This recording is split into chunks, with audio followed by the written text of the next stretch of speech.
Voilà un dernier exemple de fraction rationnelle, un dernier exemple de chose qui peut arriver lorsque on vous demande de faire une décomposition en éléments simples, et lorsqu'on vous demande de faire une décomposition en éléments simples dans R de x et non pas dans C de x. Alors il peut arriver des choses un peu particulières lorsque le dénominateur de la fraction rationnelle, alors qui ici est x3 plus x, se décompose en irréductibles, mais vous savez que les irréductibles dans R de x, ce ne sont pas seulement les polynômes de degré 1, mais aussi les polynômes de degré 2 sans racine réelle, et précisément, c'est ce qui se passe ici. x3 plus x, c'est x facteur de x2 plus 1, et x2 plus 1 est irréductible dans R de x.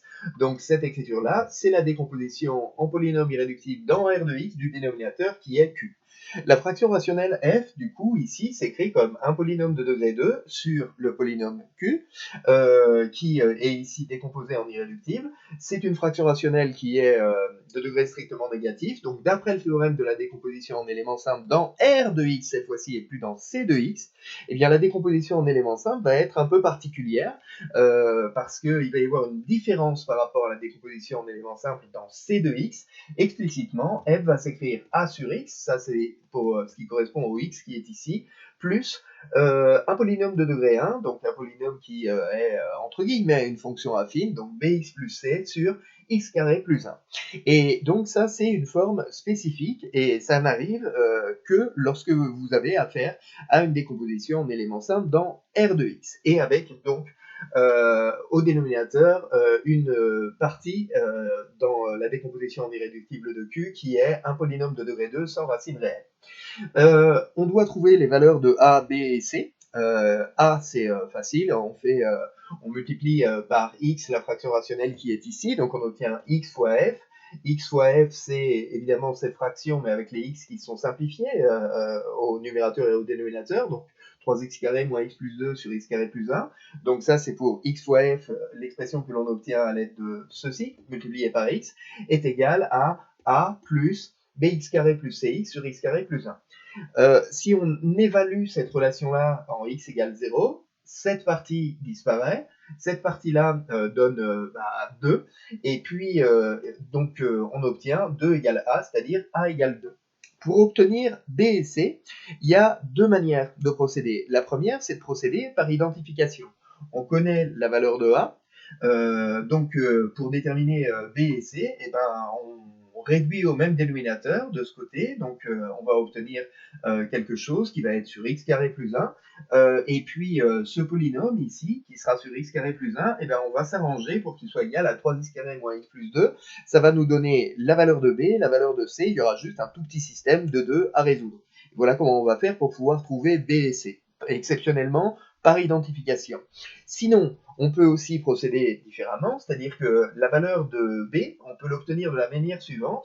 Dans la relation qu'on a écrite ici, donc qui donne la fraction rationnelle x fois f, dans cette relation-là, eh ben, on va passer à la limite lorsque x tend vers plus l'infini, en quelque sorte.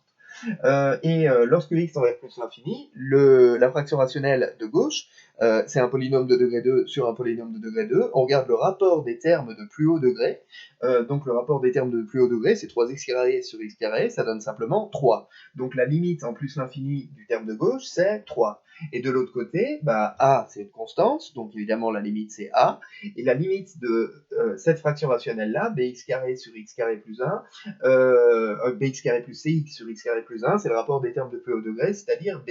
Donc on a 3 égale a plus b, donc sachant que a est égal à 2, on l'a déterminé précédemment, on en déduit que b est égal à 1. Donc maintenant, parce que l'on connaît, c'est a qui vaut 2, b qui vaut 1, et il nous reste à déterminer la valeur de c, et pour déterminer la valeur de c, on peut aussi prendre la relation que l'on a établie ici, et l'évaluer en n'importe quoi qui n'est pas un pôle, donc n'importe quoi qui n'est pas 0. Alors par exemple, on peut l'évaluer en x égale 1.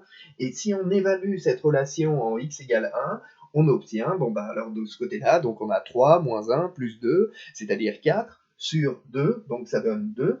Et puis de ce côté-là, on obtient a, c'est-à-dire 2, plus b fois x carré, ça va nous donner 1, puisque b est égal à 1 et que x est égal à 1 aussi.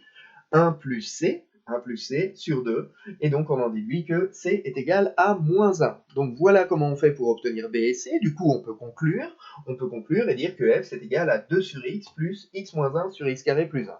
Alors, Je résume. Donc, dans le cas particulier où vous avez à trouver la décomposition en éléments simples dans R de x, si jamais vous avez à trouver donc les valeurs de b et c ici, d'accord? Si jamais vous avez des polynômes de degré 2 sans racine réelle qui interviennent dans la décomposition en irréductible de Q. Si vous devez trouver b et c, vous pouvez procéder par identification, exceptionnellement. Vous pouvez procéder comme on vient de le faire, c'est-à-dire en utilisant la limite en plus l'infini, en utilisant la relation que vous avez ici, et en l'évaluant en une ou plusieurs valeurs. Donc nous, ce qu'on a fait ici, c'est qu'on a déterminé C en évaluant en 1 cette relation. On aurait pu aussi déterminer B et C en évaluant cette relation en 1 et puis en autre chose, en 2 par exemple. Ça aurait encore donné un système de 2 dont la résolution aurait donné la valeur de B et la valeur de C. Donc voilà comment on peut faire pour s'en sortir dans cette situation. Alors la question qu'on peut se poser, c'est est-ce que, oui d'accord, ça marche, mais parce qu'il n'y a pas trop justement de coefficients à déterminer. Alors là, il faut quand même vous rassurer du coup, c'est-à-dire que si on vous demande de faire une décomposition en éléments simples dans R de x, il n'y aura pas 14 coefficients à déterminer, c'est-à-dire que vous n'allez pas avoir une décomposition en irréductible du dénominateur qui va faire intervenir 3 polynômes du second degré avec, sans racine réelle, avec des deltas strictement négatifs. Ok? Donc si on vous demande de déterminer B et C, si on vous demande de faire une telle décomposition en irréductible, essentiellement, il y aura quand même un seul polynôme de degré 2 avec un delta strictement négatif qui interviendra à l'intérieur. Donc voilà, donc ça c'était pour essayer de vous rassurer et puis pour vous montrer donc pratiquement comment on fait pour traiter ce genre de questions. Alors j'espère que vous avez compris. Si ce n'est pas le cas, n'hésitez pas à poser des questions supplémentaires par le biais que vous souhaitez et je vous souhaite une bonne continuation. Bon courage et à bientôt.